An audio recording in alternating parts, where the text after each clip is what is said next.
Hej og velkommen til Facebook Ekspertens online gennemgang af tilmeldingen til Facebook. Dette er anden episode i vores gennemgang af tilmeldingen til Facebook. Tillykke med din nye profil. De næste trin fokuserer på at færdiggøre din profil med de informationer, du gerne vil have, den skal indeholde, samt tilføje nye venner til profilen. Det er vigtigt, at du er opmærksom på de muligheder, Facebook giver dig i forhold til privatliv og sikkerhed, og denne video vil gennemgå dine muligheder for dette. Log ind på din Facebook-profil, hvis du ikke allerede er logget ind.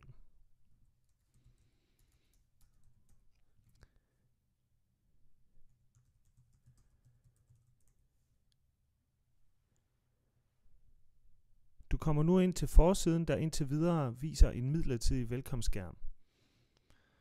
Denne velkomstskærm vil forsvinde, når du begynder at få tilføjet informationer og venner til din profil og får brugt Facebook oftere.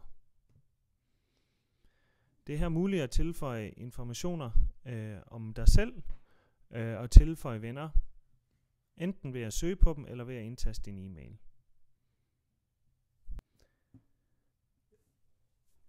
Lad os starte med at udfylde lidt informationer om vores brugere. Facebook-eksperten anbefaler, at man gør sig klart, hvad man vil bruge Facebook til, og så udfylder sin profil med det i baghovedet. Udover de informationer, du allerede har givet om dit alder og dit navn, behøver du ikke udfylde mere. Det gør det dog nemmere for bekendte og venner at finde dig, hvis du udfylder din profil fyldigt. Lad os starte med at udfylde lidt grundlæggende informationer. Det er muligt at udfylde basale informationer om dig selv, men også tilføje ekstra informationer, såsom interesser, musik og bøger med videre.